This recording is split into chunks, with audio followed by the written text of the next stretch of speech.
41-7. 41-7. The Philadelphia Eagles handle their business against the Dallas Cowboys, and a blowout victory isn't even close to the headline. It is incredible. Saquon Barkley becomes the 9th rusher in NFL history to run for 2,000 yards. 2,000 yards in a single season. He's 101 yards shy of breaking a 40-year-old record. I tried putting this into perspective. Like baseball, I tend to think in old terms, like Babe Ruth, hit 60 home runs, and then 36 years later, Roger Maris hit 61. Like that's a long record. Then Roger Maris to Mark McGwire, that's a little over 40 years between that, like 47 years, something like that. Like that's a long time to break that. Like I think of baseball in old terms. Very rarely, I think people look at football and think of the old records. Like we're talking about 40 years ago.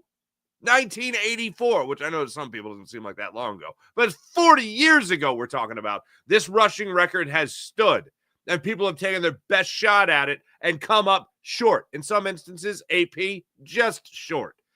But you have 101 yards separating Saquon Barkley now from history. And we have seen these other players try to go after it and come so close, and yet come up just short. I didn't think I'd be in this. I didn't think I'd be in this school. Oh, but I want Saquon to go for it. Oh, I want Saquon to go for it. If the Eagles are really talking about all this, greatness and the greatness of others, oh man, breaking a 40-year-old record and giving this offensive line, not just Saquon Barkley, but giving this offensive line and giving this offensive line coach / run game coordinator, Jeff Stoutland, the all-time rushing record would be incredible. And I also never thought I'd see a Philadelphia Eagles running back set an all-time rushing record in the NFL. And here he is. 2000 is incredible. But the all-time record would be amazing. And I know the most important thing is keeping the main thing, and making sure Saquon Barkley's ready to go for the postseason. And the Eagles, they're locked into that number 2 seed. They're not going to help their cause at all. This Giants game means nothing, but it could mean something if they decide to go for it. Could also mean the Giants going out there and if they win, then they hurt their. Do they still hurt their pick? I think they still hurt their pick if they win. But either way, it'd still be pretty incredible to see Saquon go for that record. And, just a couple of years ago, we were talking about Doug Peterson playing Nate Sudfeld because Nate deserved the reps. He earned the reps against the Giants, and that really screwed over the Giants in terms of their picking selection. So people are mad at Doug Peterson for mailing it in against the Giants. What would it be? How would that be? Just a couple of years later, here you are playing like it matters just to get Saquon 101 yards in the game. And you know what? Go for it. Either way, if it's not just for going for a record, maybe you give Saquon Barkley a half, getting Jalen Hurts on the same page again, getting him back underway. And look, for the people that say it doesn't matter, this is a quarterback that just a couple of weeks ago against the Carolina Panthers came out afterwards and talked about how nobody was in sync, nobody was on the same page. To use a word that one of the reporters used, the passing game atrophied. So, yeah, I wouldn't mind seeing Jalen Hurts out there as well for a quarter, maybe a couple series, depending on how that first quarter goes, just to get him back in rhythm. And also Saquon being out there as well for an opportunity to go after that record. And don't act like this offensive line wouldn't love the opportunity to get it for him. Or would they? I'm going to look, there's a lot of great stuff to get to when it comes to Saquon, what he had to say after the game. But Lane Johnson, I'm going to start out with, because of all people, I thought Lane would be most hungry, other than Saquon, for the Eagles running back to get the record. Lane Johnson is not in the school of playing Saquon Barkley next week. Lane Johnson, listen to this. Lane Johnson, after the game, basically, he didn't just give the impression. He flat out said, 2,000 is enough. Getting him 2,000 yards, that's enough. That's enough of a feather in our cap. We don't need to break a 40-year-old record of Eric Dickerson's. We don't need that. This is Lane Johnson's take on not just not going for the record, but what the record means if it's accomplished in 17 games as opposed to 16. I mean, Eric Dickerson's record was 16 games, so if it was 17 games, it's not going to make sense anyway. So, Eric Dickerson is who he is. Saquon is who he is, and we just want to get to 2,000, and we were fine with that. And so, yeah, better be safe than sorry. Okay. If Lane answered the question by simply saying, it's all about the playoffs. If it means nothing, because at the time, they don't know what's going on in Minnesota. At the time, they're not talking about that. They're not thinking about that. At the time, they still want to know, or they still have a shot in making the number 1 seed.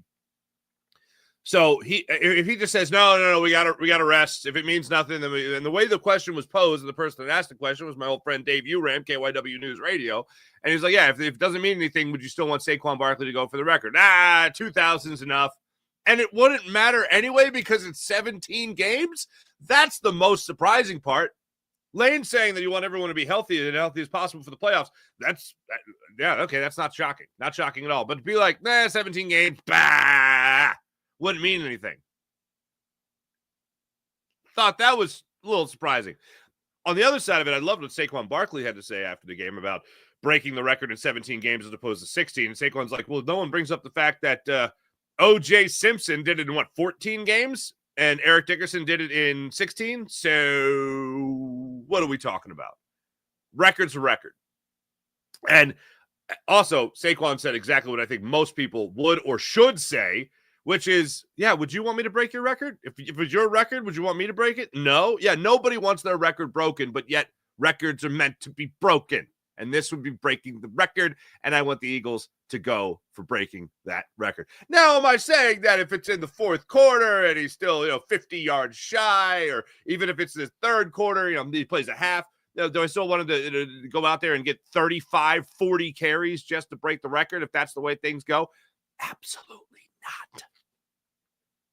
But I think he deserves a shot. And I also think it would make sense for this Eagles team to have their first team offense on the field with their quarterback back under center for a quarter, maybe a half. And even if Jalen Hurts only goes a quarter to shake off some of that rust, it seems like you're going to be fine and dandy against the Giants with either Tanner McKee or Kenny Pickett slinging it for this Philadelphia Eagles offense. Look, we'll get more into Saquon Barkley in a second. We'll let you hear from him after the game. We'll let you hear from us talking about surprising things. Lane Johnson comparing the ED record versus what Saquon would do. That was surprising. But also Nick Sirianni's take on it. That was a little odd. All amped up on Mountain Dew, Nick Sirianni. Not that amped up about 2,000 yards. I thought that was interesting. But 41-17. Kenny Pickett, Tanner McKee, together average a 141 passer rating combined against the Dallas Cowboys. A 141 passer rating combined. They combined for a QBR of 95, these two fellas, okay?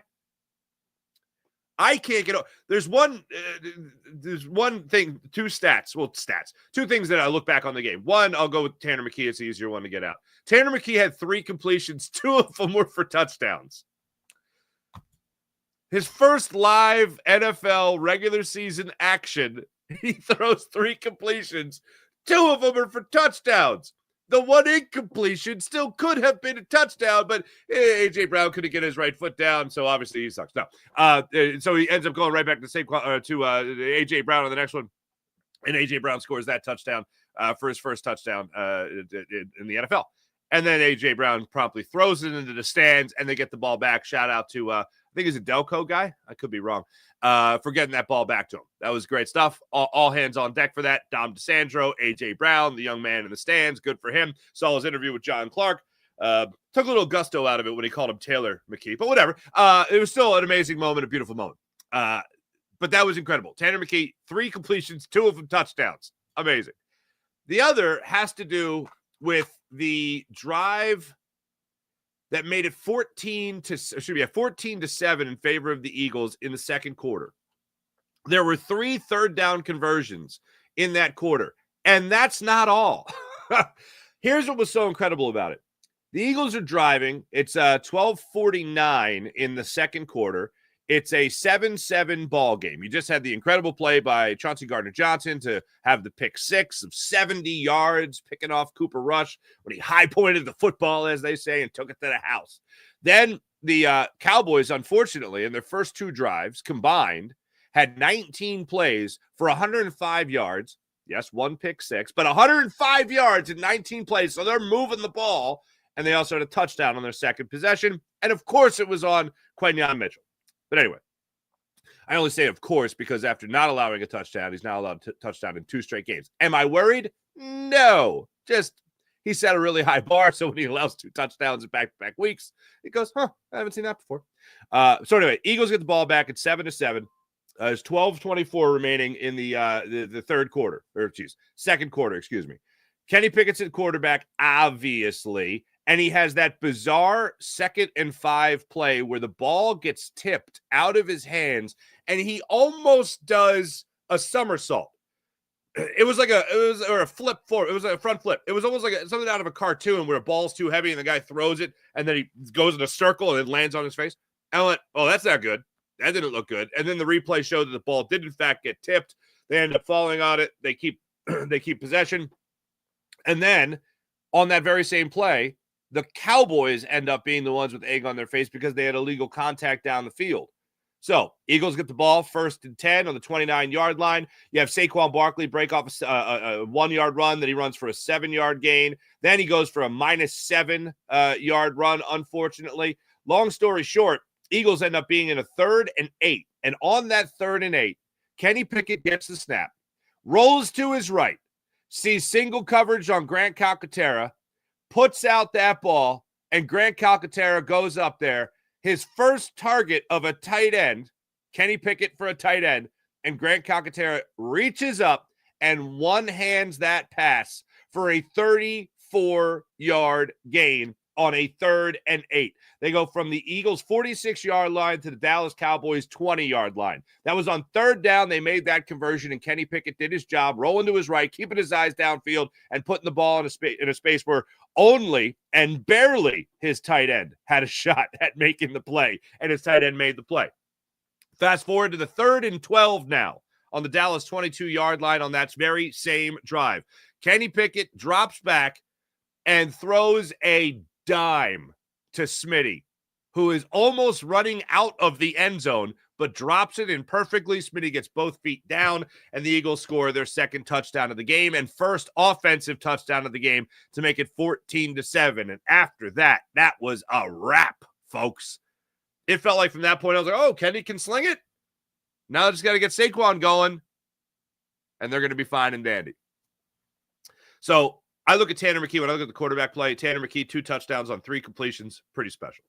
On that particular drive, Kenny Pickett being able to convert on those 3rd downs, those 3rd and longs, and drop in dimes was a thing of beauty. Also, the fact that the Philadelphia Eagles ran the tush push with Kenny Pickett and had success in doing it. Once, it took a couple of attempts at the goal line, but they got it in. Another time, took it in midfield, and they were able to take advantage of it. I thought it was interesting that as the game went on, the Eagles used the tush push in the second half more so than they did the first half. There was an opportunity in the first half for the Eagles to run that tush push, and they opted not to do it. And I think it was even Greg Olsen on the broadcast who said, if this is Jalen Hurts, this is 100 times out of 100 that they're running the tush push. And I said, he's exactly right on that. But they waited till they had control of the game, and then they started using that tush push a little bit more. So I love to see that, and I thought that was a good coaching decision by Nick Sirianni. So quarterback play, check. Saquon Barkley, first half. This is where we get into the history. Saquon Barkley was averaging 3.1 yards per carry, 40 yards in that first half. The Eagles come out in the second half, and I had a thought, as I think many of us did. Like, they're just going to give Saquon the rock, right? That's clearly Saquon's got to get his touches. Saquon Barkley, 40 yards in the first half. On the next drive to open things up in the second half, Saquon Barkley had 39 yards.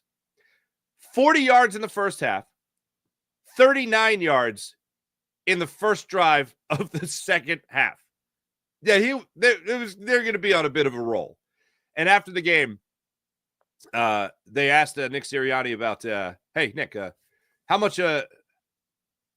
going into this game was the motivation of Saquon Barkley getting 2,000 yards? And Nick Sirianni, an emotional man, a man that's always hyped up, a man that sometimes has to really reel himself in because he's so emotional. Hey, Nick Sirianni, how amazing is it to have 2,000 yards for Saquon Barkley? It happened, and excited for him.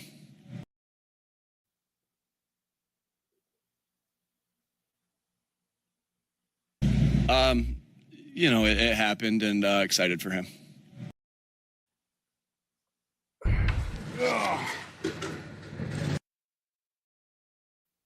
Where's the emotion, Nick? Where's the excitement? Where's the excitement? Now, I will say, he looked like he had tears in his eyes. He looked like he was crying. He looked like he was probably crying. He was talking about his wife. He was talking about his kids. How he's going to go out on the field and play catch with his kids, on the field, and let this moment sink in and all that stuff. And then think about whether or not he's going to play Saquon Barkley the final game of the season because he needs 101 yards, break the record all time. And he looked really emotional in that regard. But hey, Nick, how much of an effort was it to get Saquon 2,000 yards? It happened. It happened. Not exactly what I expected. That was a little surprising from Nick Sirianni. But they rattled him off, man, in that second half. It was absolutely incredible. He ended up going for 75 yards, Saquon Barkley, 75 yards in the third quarter alone. He ended up going for 167 yards in the game, which puts him at 127 yards in the second half. What? Now, that's Saquon. That's what he's been doing all season long. He has been a dominant second half player. And my, he was exactly that in yesterday's game. And you definitely had the feeling, I know I did, when you're watching him play yesterday, you're just like, there's going to be one play. There's going to be one play where he is just going to break one. And that'll put everything into perspective. 2,000 yards is great. He's at 2,005 yards. That's a great feather in their cap. But the all-time rushing record would be incredible. I know that the main thing is the main thing, and the main thing is winning a Super Bowl. But these records are meant to be broken, and a guy has not really given you concern. I know what everyone's worried about, knock on wood, talking about injuries and all that stuff. I get it, but this is a shot at absolute greatness. And you could still do it all. You could be great. You can get that record, and you could still win a Super Bowl. So why not go for it all? How many opportunities do you have to go for it all? This is an opportunity to go for it all. Or you can be like Lane Johnson and be like, that 2,000 is enough. As far as Nick Sirianni goes on Saquon Barkley going for the record, here's what Nick had to say yesterday. What do you think about Yeah, we'll see. We'll see. A lot needs to play out. We'll see where we are in a couple of days. What do you think factors are thinking about that? There's a lot that goes into it. And like I said, there's some things that, we'll see it. We'll watch some games tonight, see how things are going, and then we'll do what we need to do. What's right for the I always got to do what's right for the football team to reach our goals of what we need to do. And like I said, I got a lot to think about, and I'm gonna enjoy this, and then I'll think about it tonight at some point. Yeah. So the Vikings won. Thanks a lot, Packers. The Lions, the Eagles never had a shot at the Lions. They had a shot at the Vikings, I believe, was with the way everything played out yesterday. But that was that. They're locked in. The Detroit Lions take on the 49ers tonight in Monday Night Football action. But yeah, 2 seed. Philadelphia Eagles are the 2 seed in the NFC. They are locked in to the 2 seed. I know I have a lot of fun with Nick Sirianni, and I know like a lot of people, I've fired him at least twice over the last year. He was asked about last year's collapse and to have this result. What's that mean for you? And yeah, obviously it's special, but you don't think about that. Blah blah blah. That's what he said. But this is something that's amazing to me. The Eagles have been around since 1933. You could obviously argue the fact that they have 17 games to play now is a major factor, but Andy Reid won 13 games in a season. Andy Reid's the best coach of my lifetime with the Philadelphia Eagles. But there's only been one head coach to win 14 games. There's only been one head coach to win 14 games. And Nick Sirianni has a chance next Sunday at 1 o'clock against the Giants to do it twice. Did it in 2022 when the Eagles were on their way to the Super Bowl. And now has 13 wins on the season, has an opportunity to get number 14 coming up on Sunday. That's a pretty special thing. And I know you could break it down to be like Eric Dickerson's record. Oh, he's got one more game to do it, so he should. You know, well, he is. Forget about should. Forget about could. Going back to Andy Reid's era here in Philadelphia, but 14 wins in an NFL season, that is pretty special. And Nick Sirianni could very well do it twice. That's pretty amazing. As far as Saquon goes, on the record, here he is talking about getting 2,000 in the overall win with a couple of backup QBs. We knew that even, going out with Kenny and obviously Tony came into play, that it's going to take all of us. You can't be great without the greatness of others. We kept repeatedly saying that this week, and it held true out there. We leaned on each other, stuck to the game plan, and got things rolling. Most importantly, got the win. What's the 2,000-yard mark mean to you? Yeah, I'm not gonna lie. Just being a fan of the game and the running back position, to reach a milestone and put myself up there with 8 other backs that I respect, and some of them I grew up watching, definitely means a lot. But at the same time, I wouldn't be able to do that with this team. And like I said, you can't be great without the greatness of others, and I'm just happy I was able to be a part of the team and be able to reach a milestone like that. All right. Can't be great without the greatness of others. I think it was Slay after the game say that. Certainly Nick Sirianni say that. And Saquon right there multiple times. And it's the truth. Kenny Pickett said it after the game yesterday.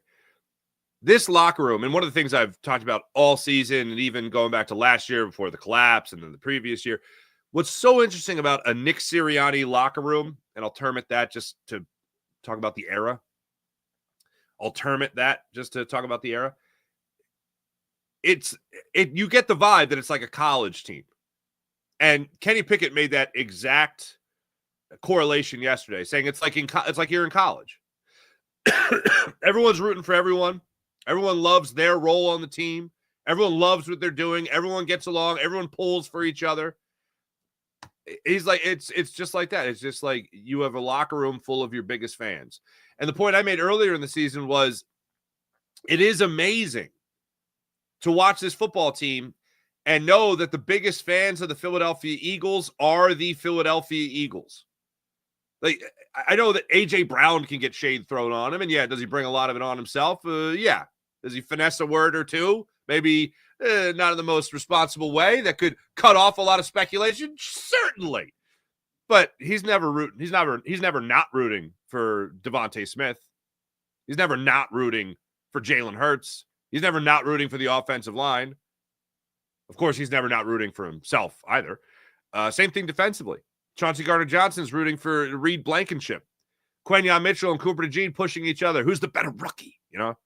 Like, these guys just want to see each other do well because, as the oldest, one of the oldest sayings in the book goes, high tide raises all ships. And that's the focus of this team. And I love that. I love that chemistry. I love that camaraderie. And you saw it, especially after yesterday's game in particular.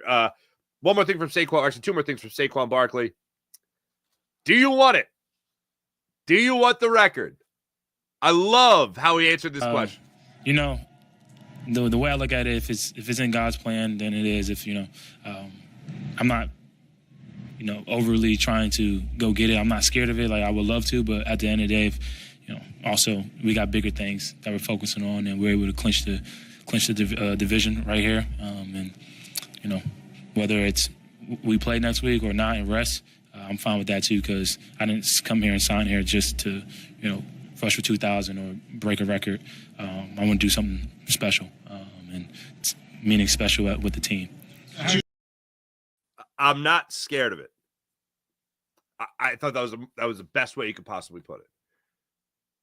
I'm not scared of it. He conceded to his head coach and say it's up to Nick. The way I see this playing out is Nick Sirianni goes up to Saquon. Nick Sirianni goes up to the offensive line. Nick Sirianni goes up to Jeff Stoutland. But I think 90% of this is going to be on Saquon Barkley's shoulders. And I think Nick is going to look at Saquon and be like, Saquon? That carrot is dangling in front of you. Do you want to go get it? Yeah? All right. I'll give you a half. You go get 101 yards and a half. And the rest is history. Go do it against, what did Jonathan Taylor, Seth told me yesterday in the postgame. Jonathan Taylor went for like 120-some yards against the Giants yesterday in that bonkers game. That was exciting. So Saquon, go ahead and go get it. He rushed for almost a career record against the Giants in the first meeting of the season. Yeah, go get it.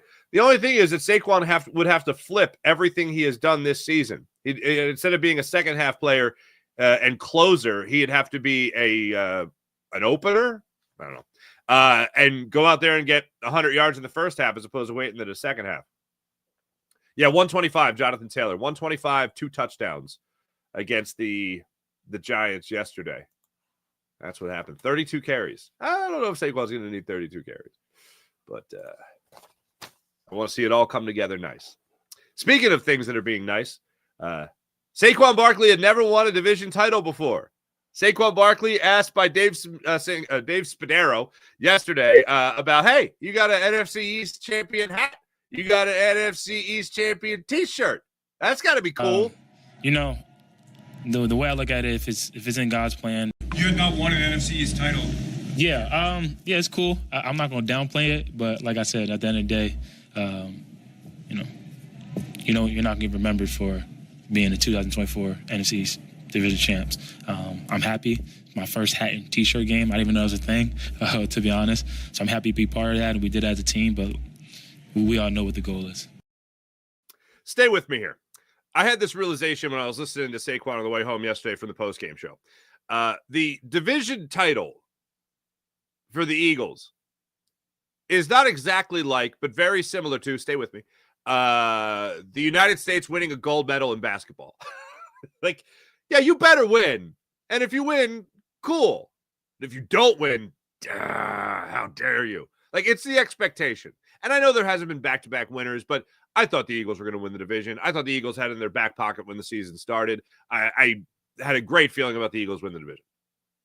And that's not, 10-game winning streak, they're going to win the division. No, I felt that since before the season started.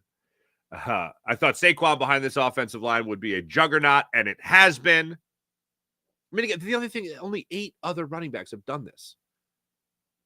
It's insane. Wow. So as far as Saquon goes, winning that NFC East title, that's a pretty special thing. But it's one of those things that you notice more when you don't have it. And now that they have it, it's like, all right, this is just a starting point. Keep it coming. Better keep it coming. This is just the beginning. Obviously, Saquon setting the record against the Giants coming up next week would be spectacular. Saquon winning his first NFC East title in his first season away from the Giants. That's pretty special too. But after the game, one of the people that really stuck it to the Giants was Darius Slay, because he was pretty excited to be on a team that featured a 2,000-yard rush. Oh, man. It was amazing. It was amazing. Like, I got to witness that on the sideline. I never witnessed nobody gets 2,000 yards before, and I witnessed it.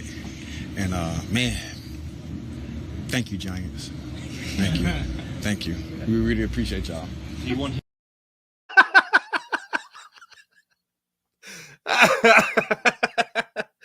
I've heard it now. I listened to it 10 times before the show started. It's still funny to me. It's still funny. Thank you, Giants. Much appreciated. In other news, Darius Slay is not playing good football. He's not playing good football at all. It's actually kind of scary. Speaking of things to be scared of, I'm a little scared of what's Darius Slay has done. A couple more things from the locker room yesterday. I love the nuances. For instance, Jordan Mailata apparently had no idea about 2,000 yards for Saquon. Like, if he's going for the rushing record all year of 21.05, you got to figure that 2,000 yards is pretty damn good.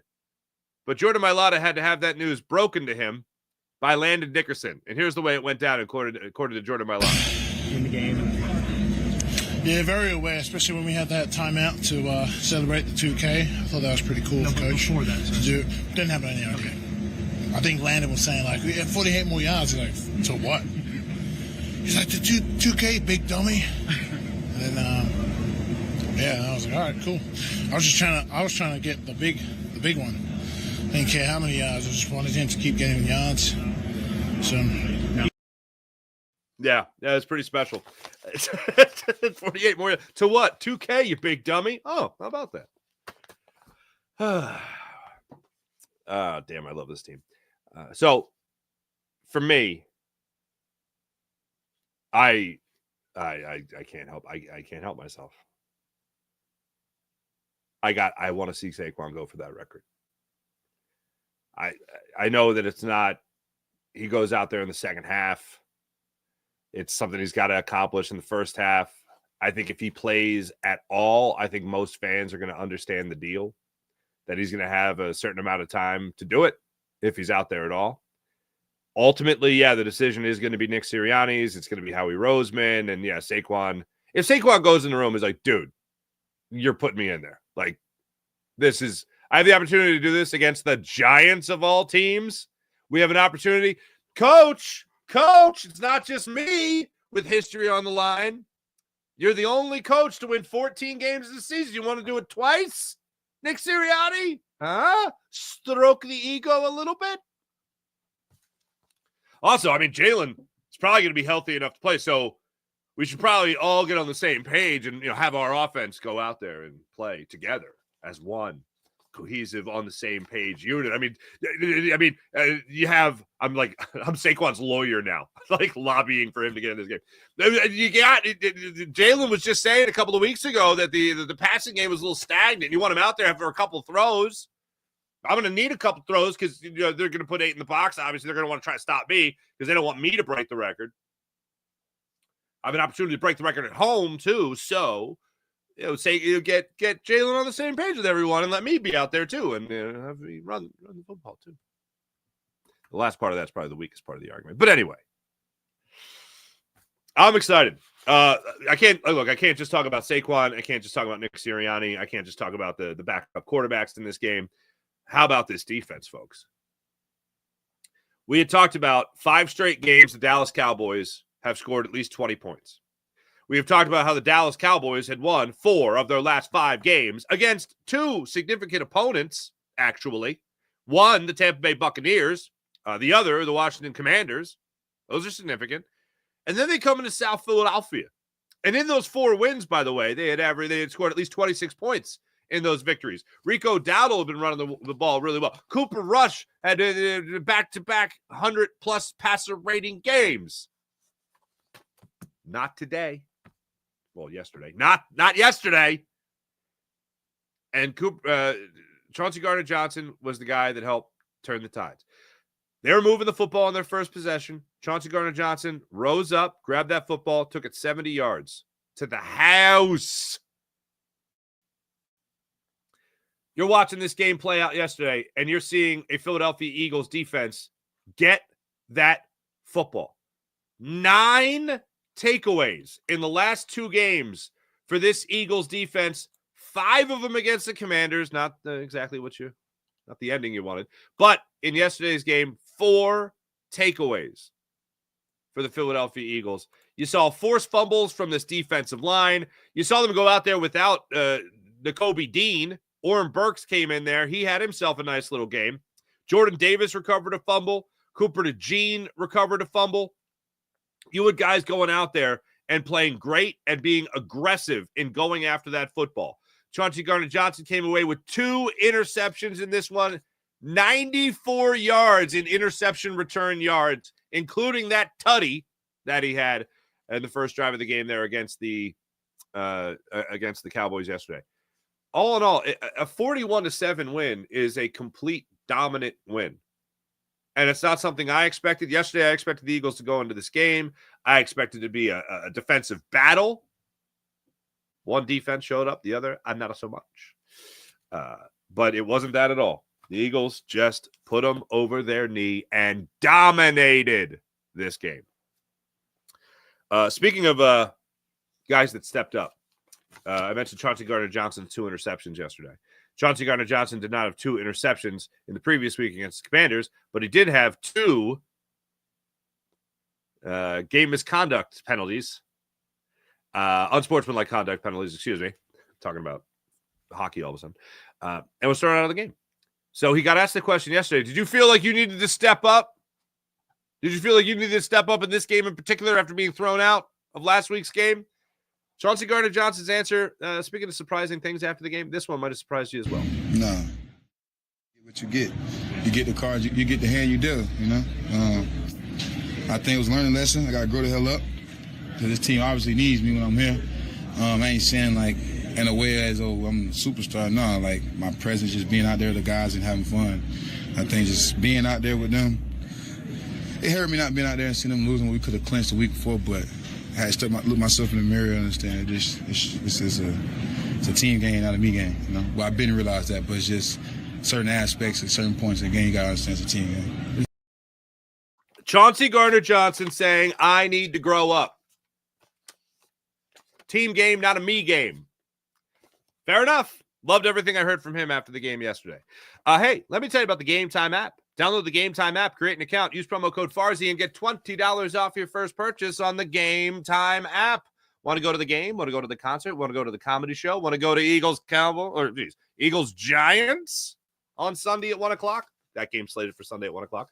You can do so using the Game Time app. Download the Game Time app, create an account, use promo code Farzi, get $20 off your first purchase on the Game Time app. Concert, comedy show, Game Time app. Also, toggle the Game Time Picks feature, which allows you to filter out all the fluff and see the best seats for the best prices on the Game Time app. You can also toggle the all-in pricing feature, which allows you to see the price before checkout. That's right. So there's no sticker shock when you go to checkout. It's not how do these $20 tickets become $30 tickets? No. When you toggle the all-in pricing feature, you take the guesswork out of buying tickets. You can even view your seat before you buy it on the Game Time app. So download the Game Time app, create an account, use promo code Farzi, and get $20 off your first purchase on the Game Time app. How about PHL Sports Station, Philadelphia Sports Station, enhancing your Philadelphia sports fan experience across all social media and blogs? Now that's PHLSportsStation.com. Let's get into the chat check and see how you wonderful people are doing on this fine Victory Monday morning. Wine Niners wine. Good morning, Farzi and friends. Dallas sucks. Go Birds. Well said. Sean Gillespie, congratulations. You won on the Seth Joyner show yesterday, I believe. I think that was you. Tom, Tampa Eagle, what's going on? Good morning from Tampa. Go Birds, go Birds. Beat the boys with back-up quarterbacks. Oh, yeah, Sean Gillespie. Farzi can't bench the bar. How you been, brother? Farzi, will you bench the bar if the Eagles parade down Broad Street in February? I'll bench multiple bars.